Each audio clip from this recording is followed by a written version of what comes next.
Maxed Out Man, helping you become the man you were made to be. Hey guys, it's Kevin Davis from the Maxed Out Man podcast. This is episode number 42. I'm here with Dr. Abby Medcalf, not Metcalf, right? So it's M-E-D. Dr. Abby is a relationship maven, which I think is a cool way to say that. Psychologist, author, podcast host, and TEDx speaker who has helped thousands of people think differently so they can create connection, ease, and joy in their relationships, especially the one with yourself.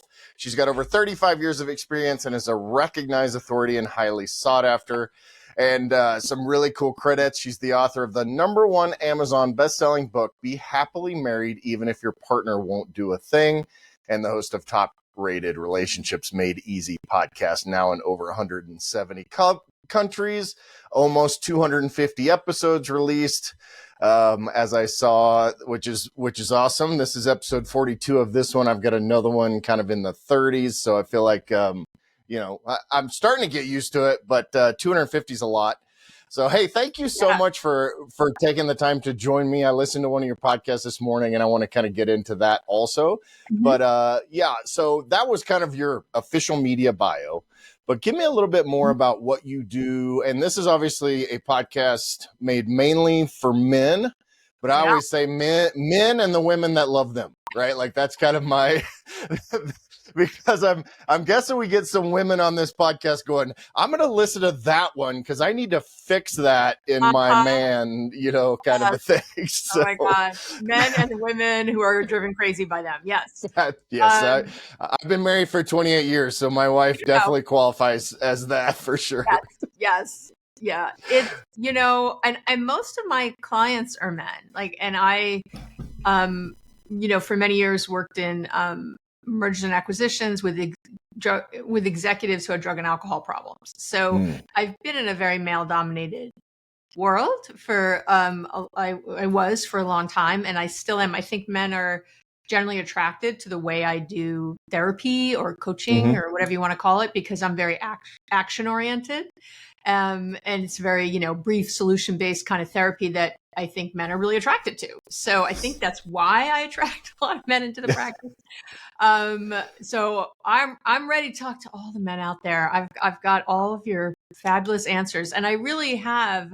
I wrote the book, Be Happily Married Even If Your Partner Won't Do a Thing, because I was working with executives. I was doing coaching, but I didn't know the difference between coaching and counseling. Right. Frankly, I just was said I did and I didn't.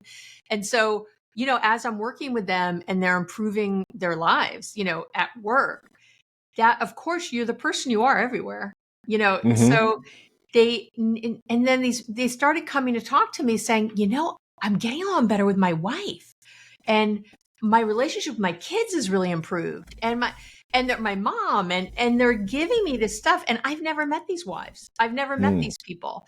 But when you change what you're doing, it absolutely 100%, it makes sense, changes the people around you. They have no choice. As your boundaries shift, as you're coming across differently, as you have different energy that you're bringing in. And I can talk about why relationships fail and what you're doing wrong, or we can talk about just what to do right. I'm down for whatever. We'll talk about it all. We've got plenty of time. But that's really where the book came from, was working with men who were improving their relationships with their significant others without me ever meeting them, just from the work I was doing with them. So, and I'm a person in long-term recovery from heroin. So, I came into the field kind of from that angle. So I have a big specialty in drug and alcohol. Obviously, it's what I was doing, and I still do. I still work at drug rehabs. I've always had my hand in that. And then I mostly just do private practice coaching and the podcast and writing books. I have a new book on boundaries coming out in November. So maybe I'll be back next year. We'll talk about boundaries. Yeah. But because they're the answer to everything. So there's that's kind of my world. I do speaking, all the things. And then deal with my man and my kids and, all my people. So, I mean, I just listening to I was able to get, and I listened to your latest podcast that you released, number 247 on patience, which, that was the first one that popped up on Spotify. So I did my cardio this morning while I listened to you, and just listening to your style and kind of the no BS approach to how you speak about things. And you talked about how you yell at people on the podcast, or that kind of, I can see the appeal to men with that approach, right? Like, that's because so often I think when men think about counseling, they're like, oh, let's sit on the couch and just explore all our feelings and, all of that stuff. Come back to me for the next 17 years and maybe we'll get somewhere. Yeah. So I always what I like. Yeah. I joked with my kids growing up, because I said, if I ever started, because I'm to the other extreme of that, which I always said, if I open a counseling center, it would be stop being a little bitch counseling.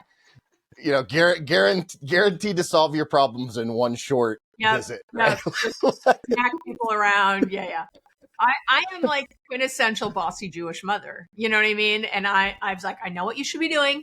I'm very controlling and I want you to do it. And that's, a lot of my podcast is like, here's the research. Here's what's been working with all my clients for all these years and things I've applied in my own life that work. And like, it's a no-brainer. You can't miss if you're mixing the, great research with really what real life work I still do with clients. I still have clients. So I'm really bringing so much just on the ground experience in all these different settings, in businesses and private practice and rehab, and so I can tell you it works. So that's why I start yelling if I'm like, just do it. Shut up and do it. Stop complaining. Yeah. But I'm a no. If people act like a victim, I have zero tolerance or patience for it. Zero. I always say life is happening for you, not to you. So, when you shift the perspective, everything changes. And I'll give you a really quick thing I have right now. Verb, which is don't act like a victim. Don't act entitled. Don't think you can read anyone's mind or that they can read yours. I know what she's going to say, so I'm not going to say it. That kind of BS. Or blame. And when you're in that, any of those, one or all of them or a combination, there is no conversation. There is no communication because there can't be. Or if you're talking to someone and they're doing it with you, if they're blaming you for their lot in life and, I can't change because my partner won't change. That's what I always heard. Again, until I started having all this, I believed it, I think, until I started having all this success without it and realizing that wasn't true. So, if you're into that, if you're in the verb thing, you gotta shift out of it. I'm interested because we talk a lot about on the podcast with different guests about kind of generational things that we're seeing now. You're a little bit older than me. I'm 50. Happy birthday. I don't know when you recorded that podcast, but it was on your birthday. Yep. I'm interested to know, like, are you seeing, because one of the biggest way for me to want to beat my children, and my children are 25 and 23, by the way, so they can stick up for themselves. But I'm not like beating my toddler. It is a sense of entitlement, which is something I've struggled with my youngest being the baby and kind of always wanting to be taken care of and all that kind of stuff. So anybody in my life that shows me a sense of entitlement, like it is very, very difficult for me not to want to kind of, dismiss them, for lack of a better term. Are you working with people across the age range, and kind of what are you seeing with that? Yeah, I do. I have a lot. Yeah. I don't have really, usually when people are in their early 20s, that's not true. I have a couple clients in my early 20s. Never mind. I guess I do. I try to refer out though to somebody if I don't think I'm the good fit. I do try to refer out, but not try. I do refer out. But I think that entitlement shifts a lot. I grew up in a home where that just, immigrant parents, that just wasn't a thing. It just wasn't a thing. My children have zero of it. They're like, it was, because for me, it was probably the top of my list of things that couldn't happen. Yeah. So that's something that, work in growth mindset versus fixed. Maybe you've talked about that before, know about it. I was just very into the effort and what you do and doing for other people, and that we are very privileged, and you need to understand that. So it means you have to give even more. And so my kids really don't have that. My daughter, she was getting a car. She wanted a car. She's 17, my daughter. She really wanted a car. And we said, you have to pay half. You have to pay half. And yeah, I could buy her a brand new car. No, I'm not. And so she has a 2012 Honda Accord that she bought, Nice. paid half of, with 100,000 miles on it. And that's her first car. And I think that's great. So I think that it really depends. I think people make blanket statements that all millennials are entitled or, Right. whatever. And I think that's crap. I think that, yes, there was some shift with Gen Y or millennials where these, the parents, the boomer and some Gen X parents were really just trying to give their kids what they didn't have and maybe went too far, certainly, and there's definitely, I see things today that I'm just shocked when I see someone like talking back to their parents or I had this the other day. I heard this conversation where the mom was saying, oh yeah, to a friend, we're going to buy a new car. And she's talking about the car. And the kid says, we need to get a black one. I want a black one. This kid was like, maybe, I don't know, 8, 7, saying to the back, can you imagine? And she's like, she's first of all interrupting her while she's talking, just right in there. She's not saying anything. She's not stopping the kid. She's not saying, stop, this isn't appropriate. I'm talking. And she's literally like, well, we'll see. We'll see. Oh my God. So, for some 8-year-old to think they have that much power in their home that they get to choose it's so bad for kids to have power like that. They don't know they don't have frontal lobes not connected. They don't have the brain power for this. It shouldn't happen. So I think it's a lot of mistakes in parenting. And so this kid though, that I'm talking, would be a Gen Z, whereas in general, we know that Gen Z actually are in general from the research are working harder and will start in a mailroom. Understand the idea of like, oh, I can start here and work my way up. Whereas, I help executives sometimes hire their assistants. Oh, and I had a guy, this is a couple of years ago now, but he hires this assistant and she comes in the next day. She's very millennial. She comes in the next day with a list of things he could improve. Like it's her 3rd day on the job, I think, with a list of things that he could improve, and this is a guy running a multi-billion-dollar international company, right? And he's ready to just fire her out of hand. Yeah. And I had to stop and say to him, she researched the hell out of your company. I said, is anything on that list true? Like, is there anything there that you could take something from? I said, when you stop taking feedback from anybody, what do you really, is that your ego? Like, what does that mean? I said, yes, you can have a conversation with her about, this is a time where it's about you learning and actually not making judgments yet, because you really don't know. You haven't been in here yet, but I would love to hear your suggestions in 6 months. You can temper it. You can help this person understand what's appropriate and what's not. So yeah, I don't think that I know people like to say it, but it's not my experience, my actual experience. It's sure I've got cases like that where you're just face palming going, are you kidding me? And then I have other people who, really aren't doing that. So I know a lot of boomers who are very entitled. So I don't know what to, I say with love because I'm one. I'm a boomer, Gen X boomery. I'm right on that cusp because I'm almost 60. So I'm like right on the edge. Right on the edge. But yeah, so I would say there's no blankets.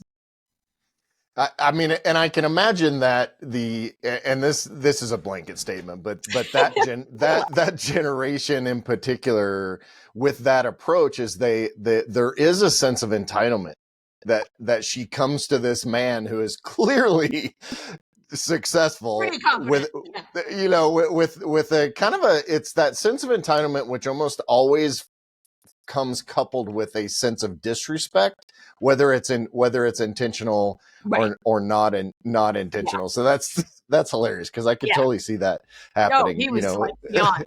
It's clueless is what it is. It's parents who don't necessarily raise their kids with a great understanding of other people and your place in it and what that all is, but I'm a native New Yorker, but I live here in the Bay Area of California, which is very different than where I grew up.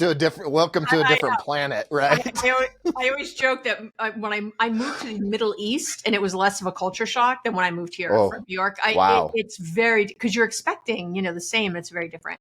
And needless to say, dressed like I'm always walking around in my stilettos, and my New York fast walk. But here in California, it was put into law, this self-esteem ideas with no research behind it. No, I mean, so crazy. Where that's when they took away red pencils here in California. Like you couldn't use, the money from the government, from the state government to buy a red pencil because it hurt kids' feelings. And, everybody gets a trophy and we don't keep score. And, just the stuff that makes me want to throw up in my mouth a little bit.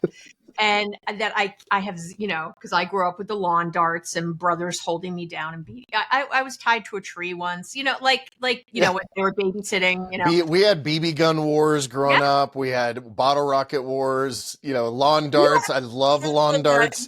That is the greatest invention. I remember a kid breaking his arm, getting the lawn dart, hitting him, and it broke his arm. And, everybody kept playing with them. Wasn't like the parents came and took him away. Getting told that, 8 a.m. on a Saturday, I don't want to see you in the house till 5. I mean, I know where my kids are every friggin' second. Like I know where they are, right? There's just such a different, it's really, we're not in Kansas anymore. I don't know what to say, but it's. Yeah. The parenting thing is an interesting, we watch a lot of those Caribbean Life HGTV shows. And I'm always taken aback when these people are buying an $800,000 vacation home for their home. Mm-hmm. And they bring the kids in, and the producers are bringing their kids in to ask these kids questions about what they want in this home. And I'm like, it's none of your damn business. This is my house. Maybe I'll let you come down with me and not leave you at a babysitter whenever I come down to, the Cayman Islands. Or It is. It's just too much attention on kids and their need. I wish we could shift. I think the emotional needs are important. That needs to be different. Mm-hmm.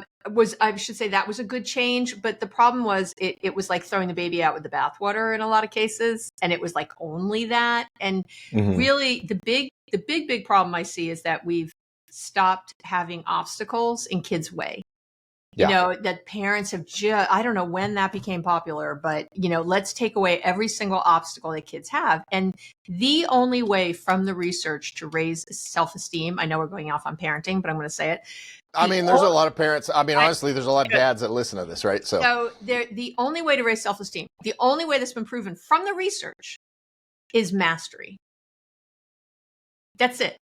So meaning that something is a little hard and you get through it and get to the other side. That's how you raise your self-esteem. Not with not getting a red pencil mark on your paper, not with getting a trophy when you didn't do the work, not with, that's not how. It's by persevering. It's with grit. Now, in my day, it was a little too much grit, right? Like just shake it off, was the, right? You're fine. Rub some dirt in it, get over it. That was a little much, right? But now, but we, again, went too far. So I think the biggest thing you can do is delay gratification for your kids. I used to do things when they were little, like I'd be in the kitchen and, mommy can have a glass of water. I'm like, yeah, sure. I'm here. I'm standing here. I'm like, sure, in a minute. Mm-hmm. I had nothing else to do, but I would not bring it to them immediately. Do you know what I mean? Just little tiny things you can do to delay gratification. My daughter in this car. Yeah, you want to work? She's been working. She turned 15, man. She got a job before she was 15.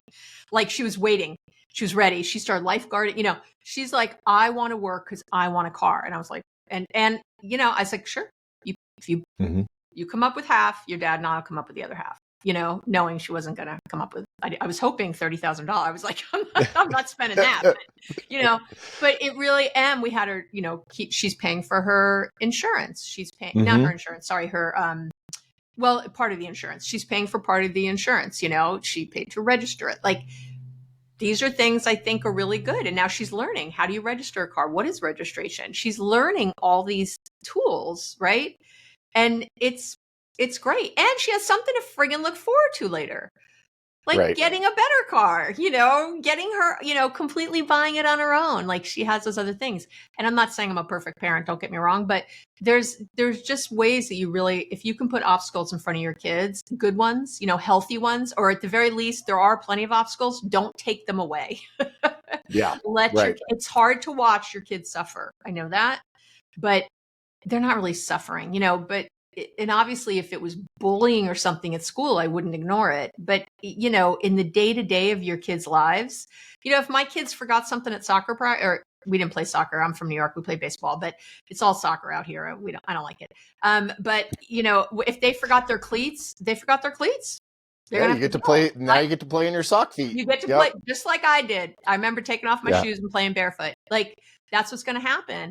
And so, guess what? You're going to remember them next time. I didn't run home to get it's crazy. It's like I'm working. Yeah. What are you talking about? So, and even if I wasn't, I'm not running to get you think like you need some responsibility. You have to have some skin in the game. That's what's going to help. And my kids are really responsible.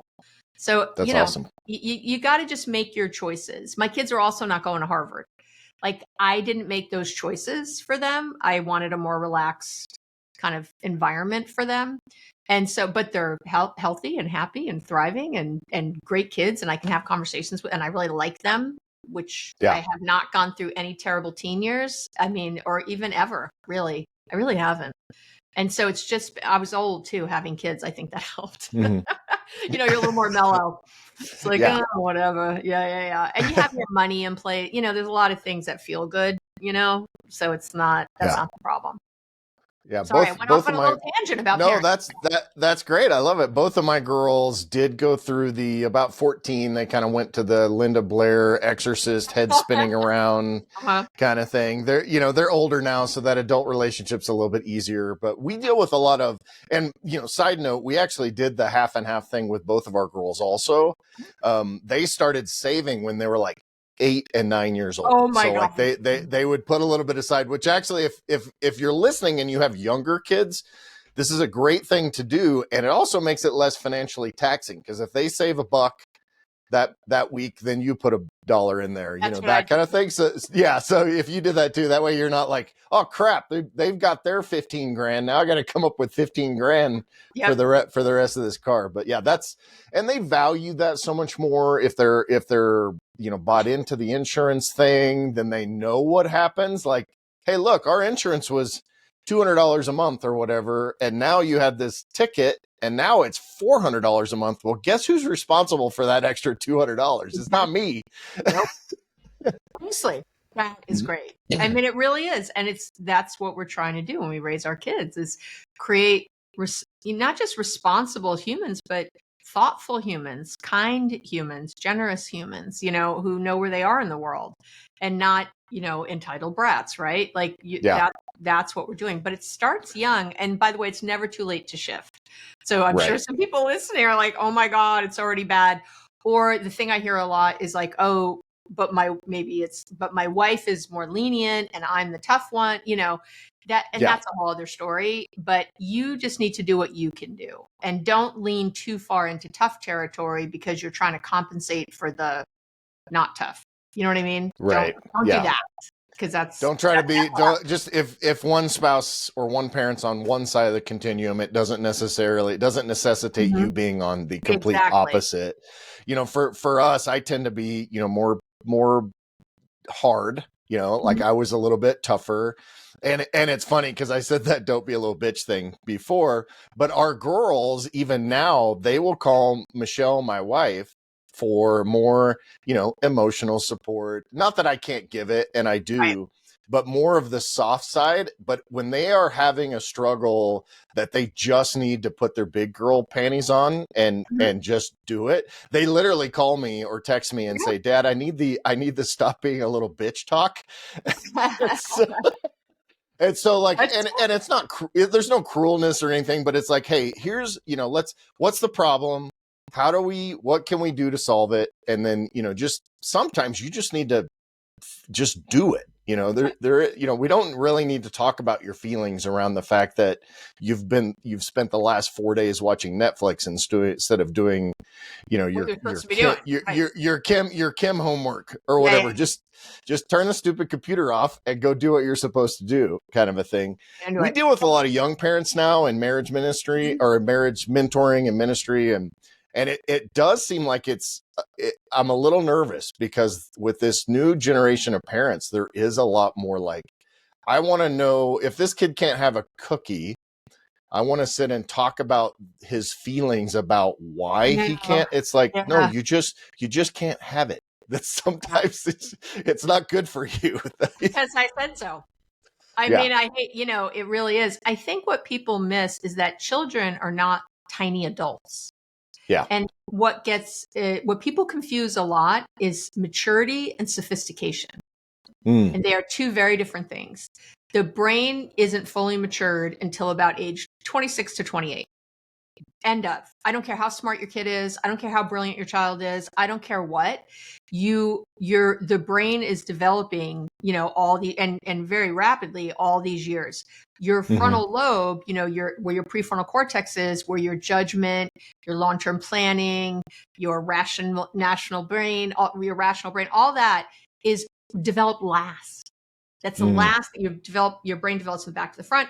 It's the very last thing that's developed, which is why teenagers can seem like sociopaths, because they really don't have frontal lobes connected. So when people are having these conversations with children, trying to explain everything, and their kids are kind of nodding, they don't really understand. It's really not real. What they do get is an emotion. So I would say, if you scream at your kid, if you lose your shit for a minute, I hope you repair that. I hope you go back, like, that wasn't okay, and try not to ever do that again. But, that's different to me. That's like in the moment, but oh, I'm so sorry that we can't go to Chuck E. Cheese. Like, no. We don't apologize for being a parent.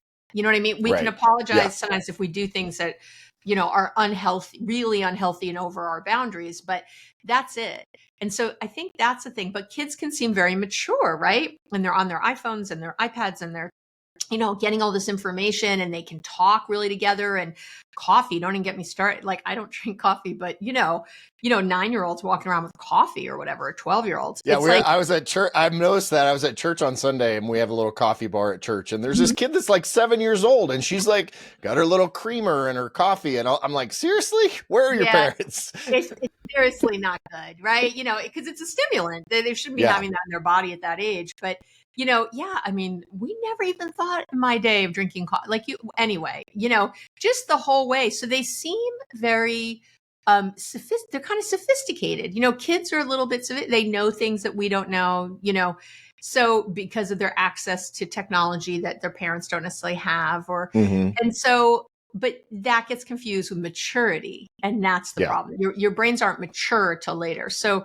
you really want to have age appropriate conversations with kids. And the problem becomes when kids believe they have more power than they do.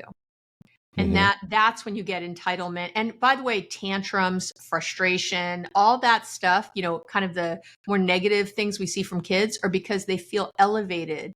They feel like there's three parents, not the kid and the parents up here. And that becomes a huge problem, like huge. There's a lot of, we call it structural family therapy. There's a whole type of family therapy where we focus on writing the hierarchy and making sure that kids are kids and parents are parents. That's where kids feel safest. They really do. They need the boundaries. They need the clarity. We were like crazy people with bedtime and naps and, like all that. Like, we really made sure they got plenty of sleep, and we missed a lot of events for years because I just wasn't going to have my kid out at 11 o'clock at night. Just wasn't going to happen. Right. They had bedtime. And you know what? My kids didn't have tantrums. They just didn't. They were very even keeled, and people, I get it. Some of it might be genetics and our fabulous parenting, but a lot of it, I'm convinced from everything I've seen in the research, is that they were getting adequate sleep. And there was a schedule that they could adhere. Again, the schedules feel really good to kids. Overscheduling does not. Hey guys, thanks for listening to this episode. I hope you're enjoying it and learning a lot. If you're looking for extra help, don't forget that I do offer one-on-one coaching. We can talk through a ton of different issues. I can give you guides, guidelines, and logistical help to help you take that next step or go to that next level in some of the things that you're dealing with in your life. We also have some course content, some guides, and a lot of educational materials over at maxedoutman.com. For the coaching, go ahead and go to maxedoutman.com/coaching. And you can learn about that. And then just go to maxedoutman.com for everything else. Thanks for joining us. Now back to the episode. We have, the Monitoring the Future study that comes out every year shows that that's the number one complaint kids have around their parents is feeling overscheduled. And so that's why we didn't have 5 sports and an instrument and 2 foreign languages and a thing. So that's why my kids aren't at Harvard. And I'm okay with that. They'll find their way in the world and it'll all be fine, but, but if you're not, I don't knock that. It's fine. Just know that that's really hard for your children to absorb all that scheduling. Again, they're not adults. They're not little tiny people who are adults in small bodies. They're children. So just keep that in mind. Yeah, because I mean we're in a situation now in our country, especially, and I think this is more of a Western culture thing where we're allowing kids to make, and we don't need to go down this road too far, but life-altering decisions, right, based on kind of an emotional decision or feelings or identities and all of those kind of things, and it's really scary to me to see kind of that stuff because, like, dude, one day my kid decided she was a giraffe. Right. Like that's, it's so like, all of, those emotional decisions, whether it's some sort of major thing or small things or whatever, I always looked at it and forgive the comparison to dogs. But in the dog world, one of the big things that they talk about is this hierarchy, right? Like I need to be the alpha for my dog, not only for my own sanity and my own, kind of ability to control the house and the dogs and all that. But it actually is better for the dog because the dogs that think that, right, if they think they're the alpha, they have this major stress that kind of puts them in. And I think, again, forgive the comparison, but I think kids are in that way too if they're in an unnatural position of authority that is not normal for, this relationship, not normal for their development. I think it's worse for them and worse for everybody else around them, quite frankly. Very true. I know. Yeah. I remember having there was a friend I had growing up whose parents would let us do drugs in the house and they did drugs with us. And, like one of those kind of houses. Yeah. It was pretty crazy. And I can remember going home, it seemed really cool and great to have such cool parents, and we had parties there and it was amazing and there was drugs everywhere, and being a drug addict, I loved it, of course. But I do remember going home and being very relieved. Do you know what I mean? It's scary to be on that edge all the time, where anything goes. You're like, Yeah. So it's good. Again, boundaries, clarity are really how all of us thrive. Yeah. And I like that you said that it's not too late. So if you're a dad or mom listening to this and you're kind of seeing all your friends are doing the, in our parenting day, it was more Love and Logic, I think was the book. And now I don't know what the new thing is called, but it's Love and Logic kind of thing taken times, to the 10th power. Kind of a deal. I would say if you have one parenting book you want to get, and it's not necessarily known as this, but a woman named Carol Dweck, Dweck, famous researcher. Malcolm Gladwell quotes her all the time, loves her. She wrote this about fixed and growth mindset. And there's a book called Mindset, and it's for coaches, parents, teacher, whatever, anybody who works with kids. Go get that book. Go get that book. If you just only do that, you will have healthy together kids. You really will. And you'll be able to turn the tide on what might have been there with this growth and fixed mindset, which is also getting applied in work environments and everywhere. It's very well studied. It's brilliant. She's brilliant. I have a girl crush on her. And, I love when research is applied and works. And we've got decades now of this working. So Mindset by Carol Dweck.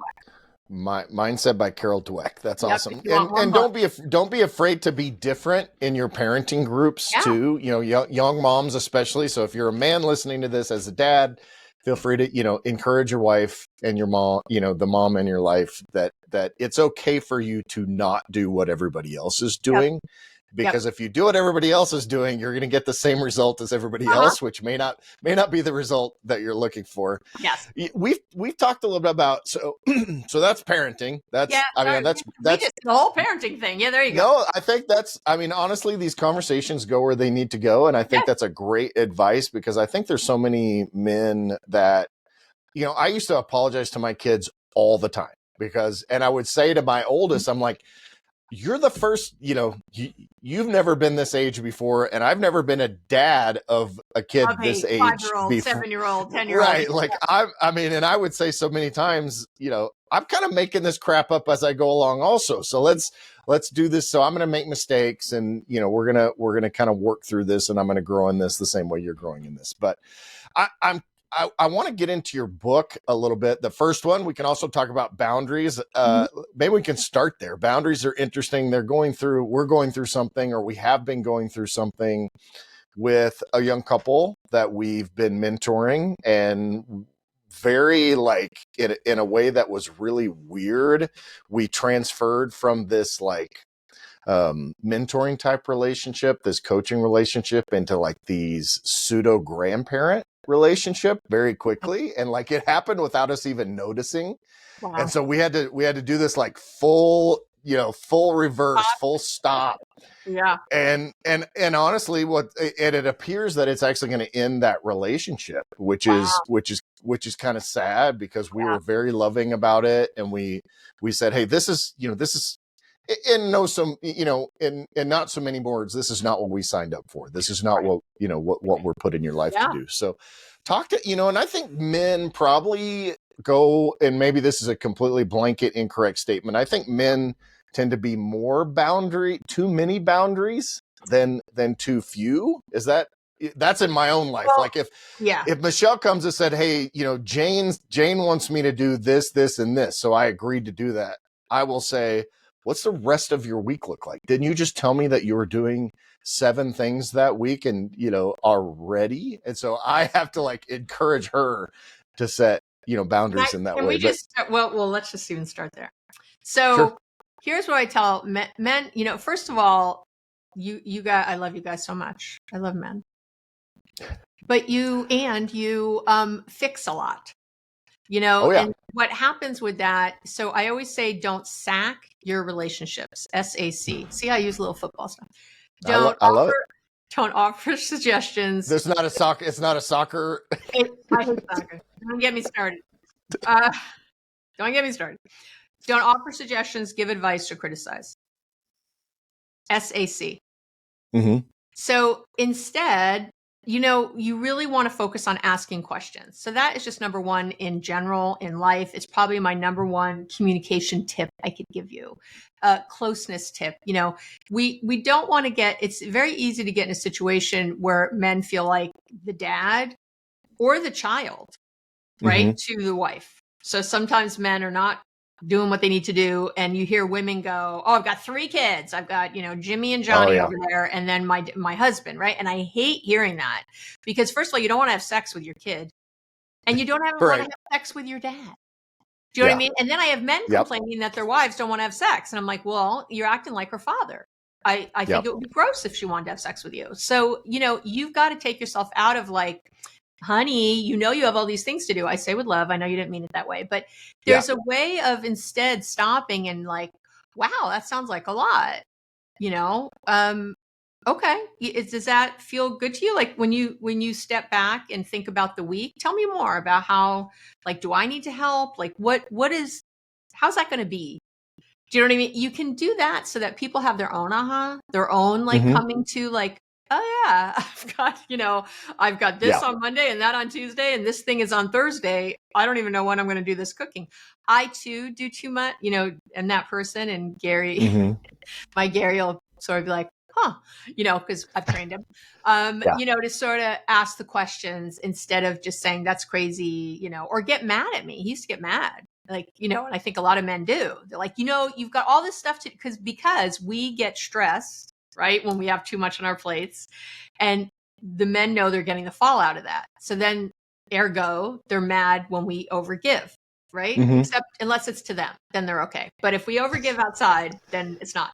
So here's what I talk about boundaries. Boundaries are on a continuum with thin on one side and thick on the other. And men tend to get more thick with their boundaries, like, and really where it gets to kind of walls, like I said it and this is it, and I just can't say it anymore, or whatever, or I don't want to talk about it. We already talked about this like 3 times. Yep. It's great. And here's what I say. do you want to be correct or effective? Mm-hmm.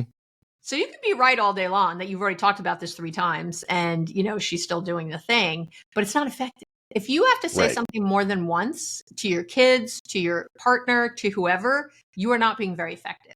And if you did that at work, by the way, you get fired. If you just kept doing, just keep doing the same thing and the same results. Oh, well. But for some reason with our partners, we do it a lot. So that's number one right there, is to think, use that filter. Like, wow, I'm not being effective. Like right this minute, we're having this conversation for the 4th time, that, instead of making you mad and frustrated, I wanted to make you curious. Like, oh, what? Okay, let's break this down. Yeah. What do I have to do different? So that's just like on top. But so when the boundaries get really thick and we kind of slam the door on people and we get angry and it's a hard no. And I don't like any of that stuff. And instead I want an enlightened no, not a hard no, which is Gay Hendricks talks about it in The Big Leap, another amazing book. But anyway, where you're just coming from a no of alignment, like, we've been here a lot. We've been in this place a lot.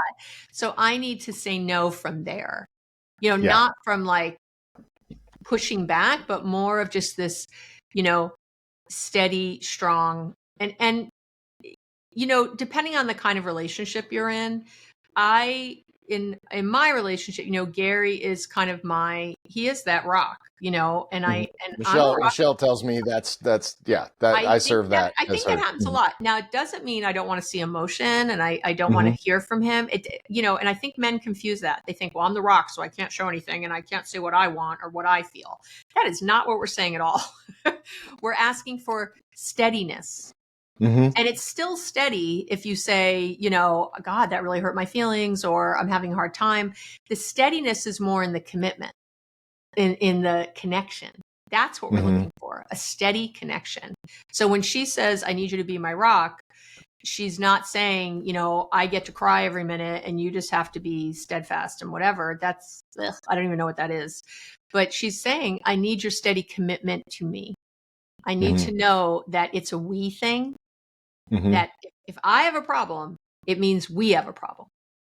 Just like if you have a problem, it means we have a problem. But so often, right, people kind of separate that out. I see it a lot when people first get together, sometimes with like debt. One person has debt and the other person doesn't. And, one's a spender, one's a saver. People label all this stuff and it's like, well, that's on you. It's like, you're going to share a life with this person. You're going to buy a house. You're going to have children. You're going to do all this stuff. But you don't want to share debt. Like, what does it even mean? Yeah. Hey guys, thanks for listening to this episode. I hope you're enjoying it and learning a lot. If you're looking for extra help, don't forget that I do offer one-on-one coaching. We can talk through a ton of different issues. I can give you guides, guidelines, and logistical help to help you take that next step or go to that next level in some of the things that you're dealing with in your life. We also have some course content, some guides, and a lot of educational materials over at maxedoutman.com. For the coaching, go ahead and go to maxedoutman.com/coaching, and you can learn about that. And then just go to maxedoutman.com for everything else. Thanks for joining us. Now back to the episode. Like, what are you even doing? You're already separating yourself. And they have separate bank accounts and separate, I put my check in here and I put your check in here and I pay for these things. As long as you sit together and go, here's our money. Right. Do you know what I'm saying? Yeah. Like, I have separate bank accounts, but we know what's in each other's together. There's no. Yeah, I mean, as long as it's kind of transparent, but together kind of thing, right? So there isn't like one right way to do that, but you're right. There has to be transparency, and there can't be one person living one lifestyle and another person living another lifestyle. Those are the things. So the boundaries. What I say, and then on the other side, by the way, so there's thick, too thick, kind of disconnected, gets very short, gets very sort of angry, I think. And then on the other side are boundaries that are too thin and what we would call enmeshed, where people have no boundaries, high codependency. They're a little anxious, like I need to know everything all the time. And I'm in everybody's business. I'm trying to help the world all the time. And not having much self-care, right? There's almost like too much self-care on the other side, on the thick side. You know what I mean? Like self-preservation, I should say, I guess. Right, yeah. And so what we want is to have boundaries. And here's the key, is that your boundaries should never change depending on how other people act. And that is people's biggest problem. So I say that my boundary is that I need to leave the house at 5 to go to dinner, to go to this meeting. We're going to a business dinner and you're coming with me, right? We're all going. This just happened. So that's why I'm bringing it up with one of my couples. And I know one of my favorite couples, he's literally German and she is Brazilian. So you can already see where there's wow. Yeah. I know. I always joke with them. I think that's illegal. You talk about continuums. Yeah, That's the international definition of continuum, exactly, personality right? continuum. Like from Germany, from Brazil, like not even like watered down versions, Right. you know?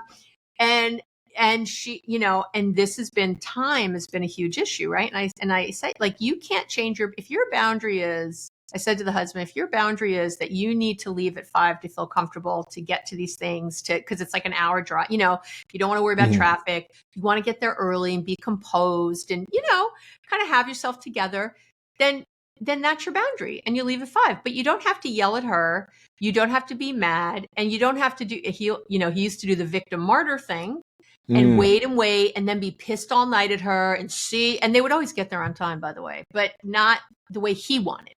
So, well, there's that whole phrase, right? Like if we're early, you know, if you're early, you're on time. If you're on time, something, and then if we're late, it's unacceptable. That kind of thing. Like okay. there's this, and I can't remember the middle part. I need to look that up. But like it's this whole thing. Like being on time is if you're on time, you're late, and if you're late, that's unacceptable. That's those are the three. So anyway, that's what it is for him, right? For her, it's not. And I want to be clear, there's no right and wrong here. And that's the other problem. People, it's a preference. His preference is to be there early, definitely cultural, but his preference is to be earlier and have lots of time and relaxation. Her preference is not. She'll make it. And she has other things she'd like to do with that time. And she, you know, wants to fill her day differently. But, you know, we get into this right and wrong with our partners. I'm right, you're wrong. And that's a big mistake. But beyond that, you know, the obvious answer was just leave. Like leave it, not with a huff, not with slamming the door, not with a thick boundary, not with I'm so mad at you now, not with a martyr thing, and not with anything. Just like, I love you so much, babe, and I'm going to go, like I said. And then you just go. And sure enough, this couple started doing it. And she got there. It was fine. She, you know what I mean? She came in later, all beautiful and glammed up, and, you know, and she gets to make the full entrance into the dinner, right? Yeah. That entrance she makes with all her joie de vivre and all her beautifulness. And, you know, it's like, I have couples too, where one person in the couple wants to have sex more than another person. That's pretty common. And it's often common that men want to have sex more than women. And again, it's a preference. It's not right to have more sex and wrong to have less. It's just a preference that people have at different times.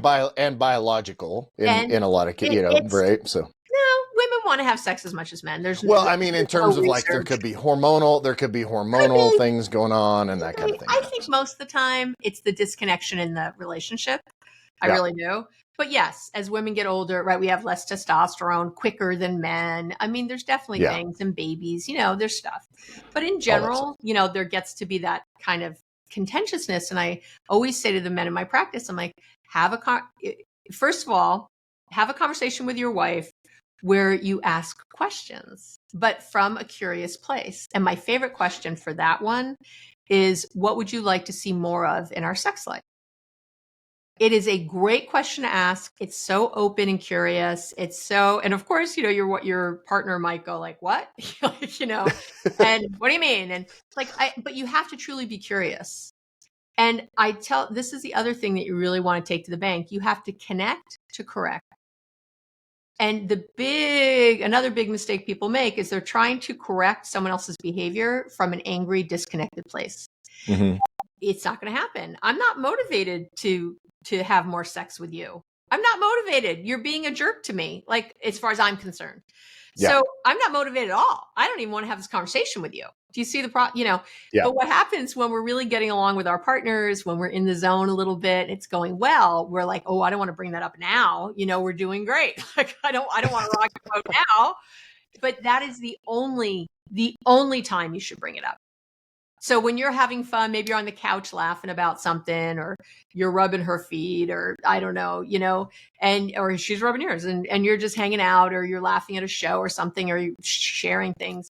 That is the time to go, hey, can I ask you something?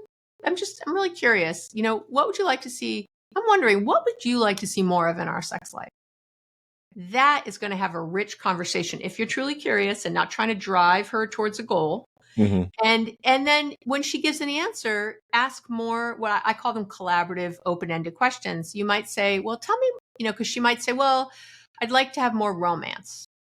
And you might say, well, tell me more. What is romance to you? Like, what is that? What am I doing? What am I saying when in the past, like, what have I done or said when you feel like that's romantic? Because I'm telling you, men think it's like, oh, I got to take her out to dinner and then we can have sex. It's like, nope, that is not what women mean at all.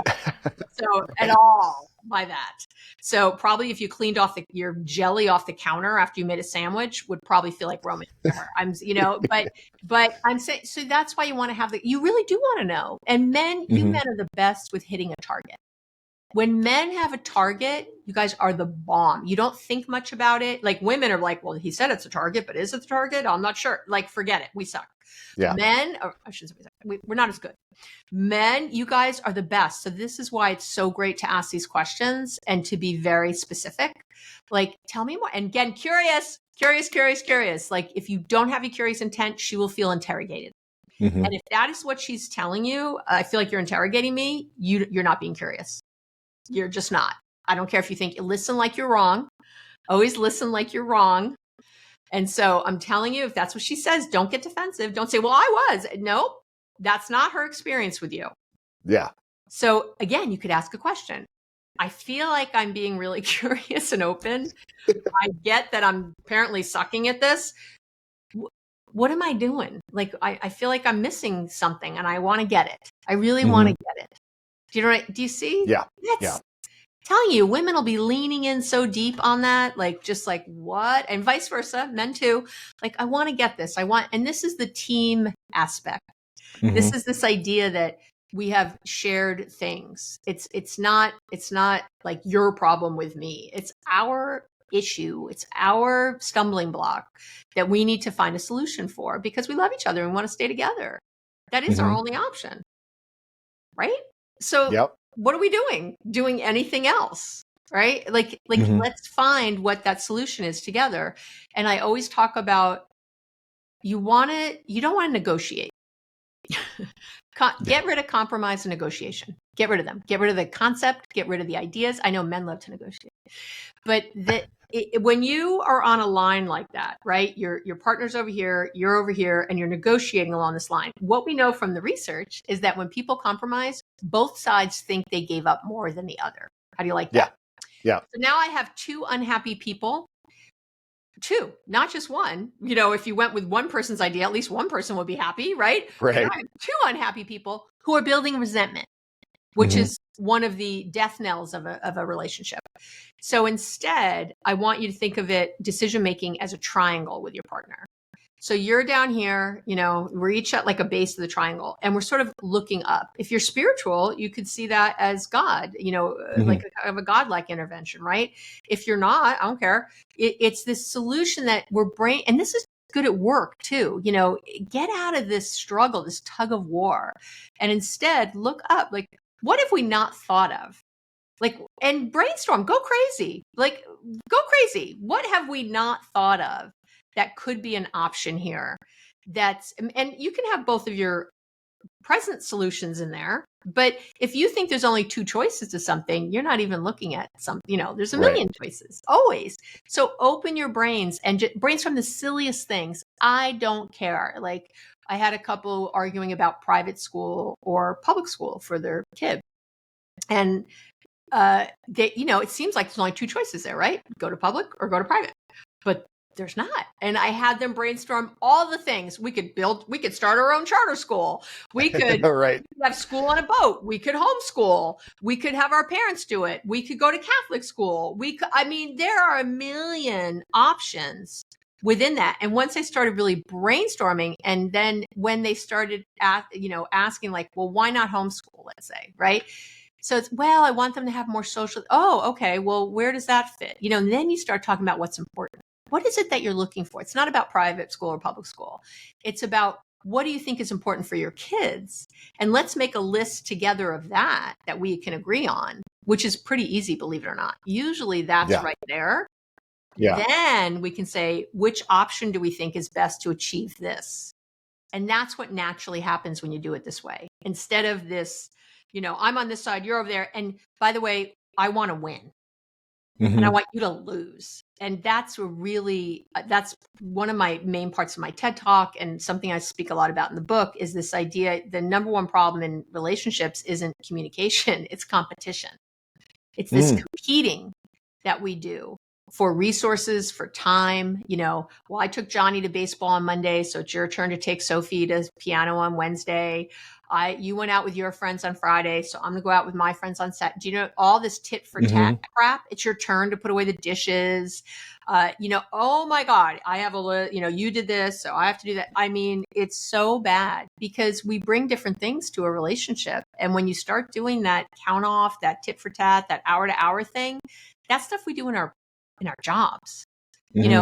Now my relationship is a job, is a competition. It's competition. As soon as you start keeping score, we keep scores in games. Like, that's to compete. That's the only place we do it. So you have to get rid of that. You have to get rid of this idea that you're looking at what they're doing and it's never as much as what you're doing and they don't appreciate me. You can see the place this goes. So anyway, and I'll stop. I've been chatting, so I'll stop talking. No, you're good. It makes me a little crazy. You can see I'm bossy Jewish mother. Here I go. Well, like in our relationship, one of the things that we've talked a lot about is like, if I'm doing, if I'm concentrating on making sure her needs are met, and she's kind of concentrating on that my needs are met, then we're externally focused on each other versus being, I want to make sure my needs are met first.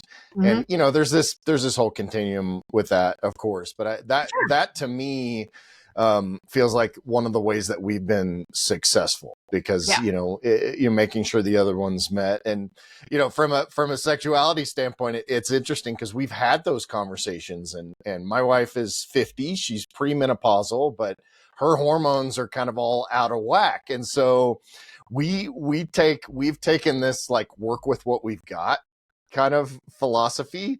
So I always joke and say for about 6 days of the month, I am 42 to 48% more attractive to my wife, which is during ovulation week, right? Like I did this video the other day talking about knowing your wife's cycles, and obviously every woman's different and all that, but like, there are other times a week where her testosterone levels are very low or she's stressed or whatever. It's like, there's no chance that this is happening. So like we may have sex 5 days in 1 week and then go 2.5 weeks with no sex. It's just, it is what it is, but we are open and honest about that communication. And we also will say, look, dude, it's been like 3 weeks. I'm really like, can we figure out how to make this work, tonight? I call that maintenance sex, like there you go. Sacrificial sex. It's like maintenance, like getting your car in for an oil change or something. Like we just have to, like at this point, like we have to figure that out. And, I would also say I love that. And it's so important to have the open conversations that aren't blaming. And to, again, figure it out together. It's not her problem that right. It's our thing. And there are spaces where, sometimes women can get testosterone and not to have more, I don't know, but to have more energy, to feel better, to be optimized, like we call it hormonally optimized, right? Like that's right? I mean, there's ways to do that for men too, because I sometimes have men who are on antidepressants or, whose own testosterone has gone down or depressed, untreated depression, you don't want to have sex. So there's a lot of different ways that either person can, and what I always say is make sure, number one, that your physical connection is still strong. Sex is the one thing we have with our partners that we don't have with anybody else. Like I have a best friend I call my wife. I always say, it's good to have a wife and a husband. Everybody should have one. Where I share a lot of things I don't share with Gary, like she's my she's like my other soulmate. You know, she's like my, you know, that person for me. Yeah.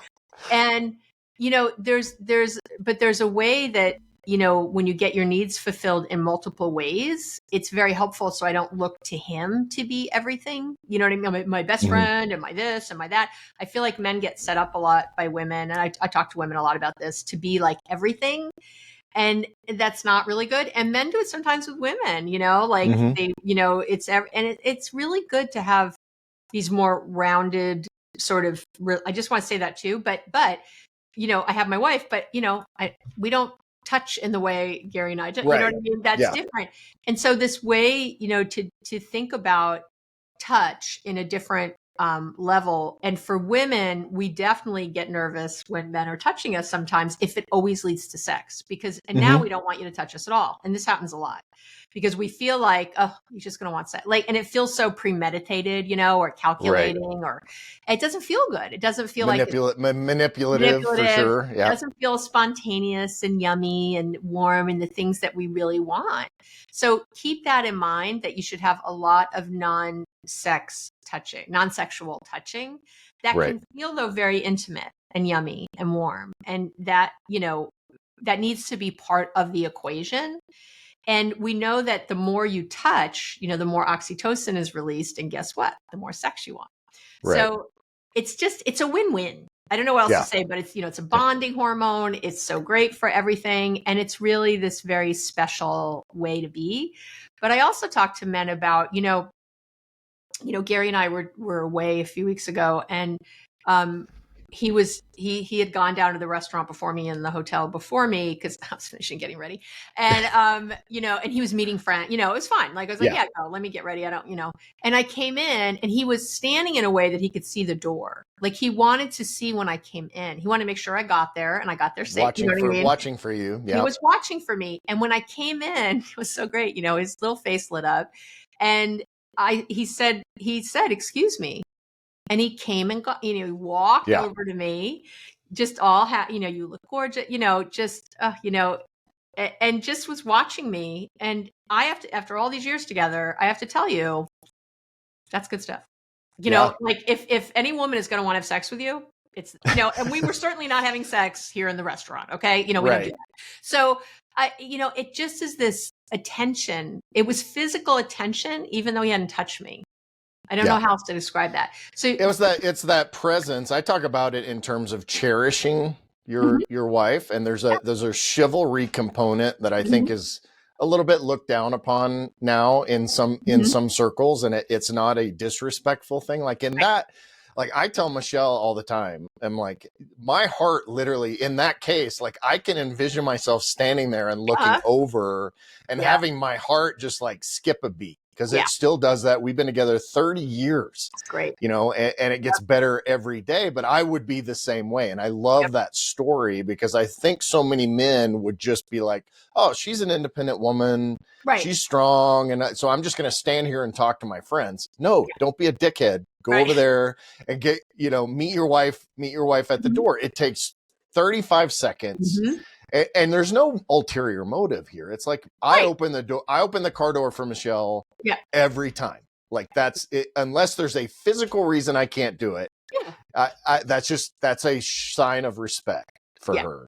And so that I love that kind of that and vision. You want to ask, right? What kinds of things? And because I let him know, you know, he also knows, like if he gives me my card for my birthday, he takes a lot of time picking out the card, because he knows I'm a words of affirmation gal. Like I really, you know, my love language, and I like him to write in the card.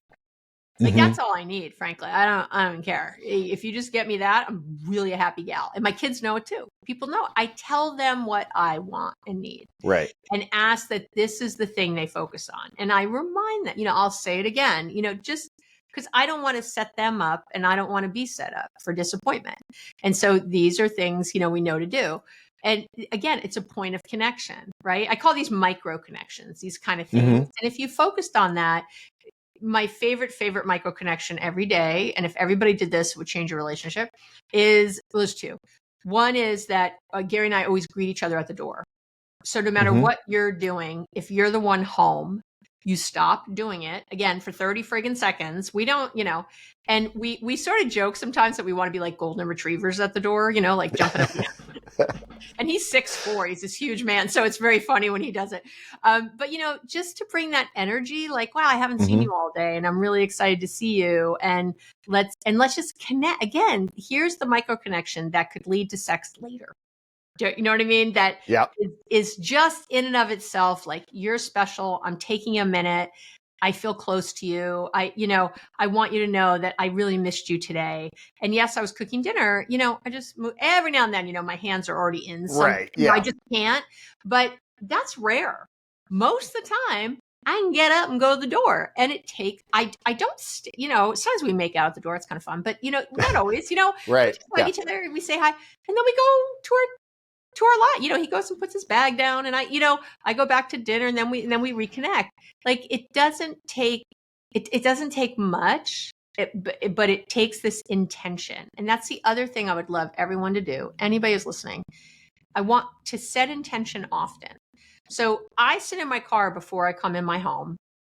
And just, it takes 18 seconds, by the way. I've timed it because that's how crazy this Jewish mother is. That is how insane I am. So I took like a time study of like 30 times of doing it, and I made the average, and it was 18 seconds. So here you go. So if you don't have 18 seconds, I can't help you. I don't even know what to say anymore. But right, like, you're on your own. You're on your own. You're on your own. I love you, but go away. So I set intention. I do it all day long. I call that kind of intention chunking. Anytime I task switch, I set intention. And what I'm doing is just taking, again, 18, I close my eyes for a minute. I usually do one breath. Nothing's crazy. I don't ohm. It's nothing nuts, just a nice, deep, slow exhalation, deep breath in, slow exhalation. And then I just set intention. How do I want to be when I walk in my house, right? Because I'm a control freak. So I used to walk in my house like, hey, what's going on? Has anybody walked the dog? Is the dog poop picked up? What's for dinner? What, go get your homework done. Did you, right? People don't like this. It's not nice. Everyone's doing their thing, and I'm like a hurricane, like coming in, like, and it's not who I want to be anyway. And it's distracted energy. It's like, I'm coming home to my family, my children. What if this is the last time I'll ever see them? Like, what? Oh my gosh. So, so I set intention in the car. My intention is to be playful when I walk in. My intention is to be patient. That's a biggie for me. Yeah. To slow my roll. So you literally, as you're walking, you're saying the word patient. I listened to your podcast, right? So what I'm doing, I'm like, be patient, be fun, be whatever. And when I walk in the door, I have that energy when I walk in, because people pick up on this. I quote a lot this research from Timothy Wilson, famous researcher, who his research showed that our conscious brains, this is crazy, process information at a rate of 40 bits per second, while our unconscious brains process information at a rate of 11 million bits per second. Wow. So people don't hear what you say, they hear what you mean. So if I walk in the door with this very distracted, angry, weird energy, right, where I just want to get everybody to do stuff, that I don't care how nice I am, how like, hey, good to see everybody, right? How it is going to seem fake, and no one's going to buy it because everyone's been here where you're talking to someone and you're like, this person is full of crap, right? They're saying all the right things, but that BS detector is going off. Yeah. You are not picking up what they're laying down. You're like, no, this is not. That's your 11 million bits. So setting intention aligns that for your conscious thought with what's happening subconsciously. And that's what people are picking up on. So when you get that in check, before I did the podcast today, I sat here I stood here in my office. I like to stand up. I actually do some jumping jacks. I get my energy up, and I thought, what do I want, today? Oh, I'm really going to connect. I want to connect with you. I want to have this really fun, exciting conversation. Where will it go? We don't know. I want to be of service. Like, I want everyone who's listening, including you, to walk away thinking there's at least one thing I can do today to help change my life. Like, and hopefully people got it today. I don't know if they did. I hope so. I've got like 4 or 5 of them. So I think. Okay. So, but that's do you know what I mean? And then Mm-hmm. after you and I end today, and before I see my next client, I will do it again. I will stand up, from my desk. Sometimes I walk outside, I take that 18 seconds and sometimes longer, just to shift from this task to the next. When I get home at night, I do that setting intention. For me, when I get home, I walk, everybody knows to leave me alone.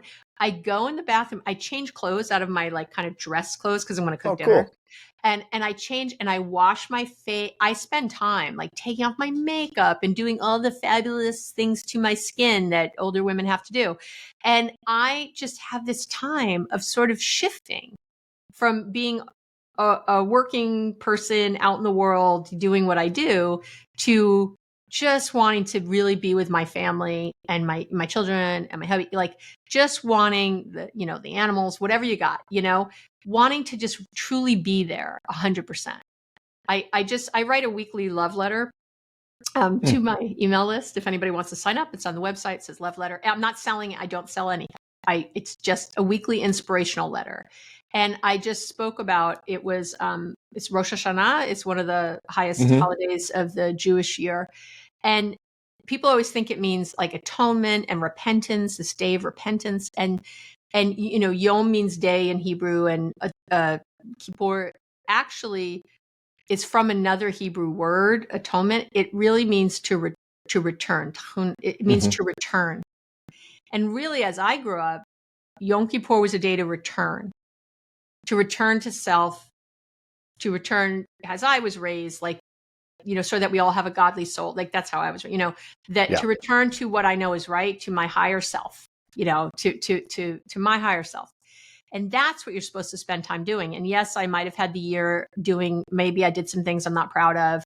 Maybe I acted in ways I didn't like, but I'm not sitting there beating up myself about that. Instead, I'm acknowledging it. And I'm like, okay, and how do I return to self so I can raise that bar for myself again? And I think of that for me, I've just wrote about it in the love letter, but I think about it, that word for me all the time when I'm washing my face. I think about returning, like to self, to higher ground. That's what I do. That's like setting intention, but in a kind of longer way.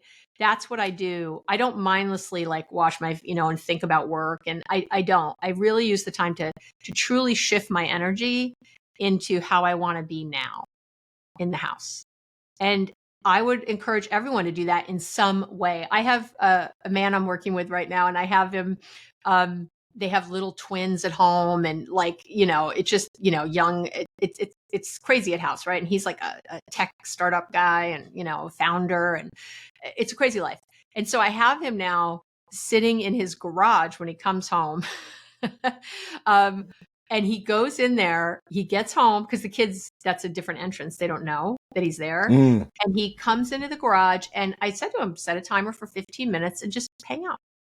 Like, don't think about work. I don't care what you do. Read a book, put your feet up, have a beer. I don't care what it is for you that feels good. Oh, he actually likes these like ginger sodas. Anyway, he has these ginger sodas. He has a ginger soda. And he just sits there, just sort of decompressing, shifting his energy, getting ready, returning to self, just returning. How do I want to be now when I walk in my house?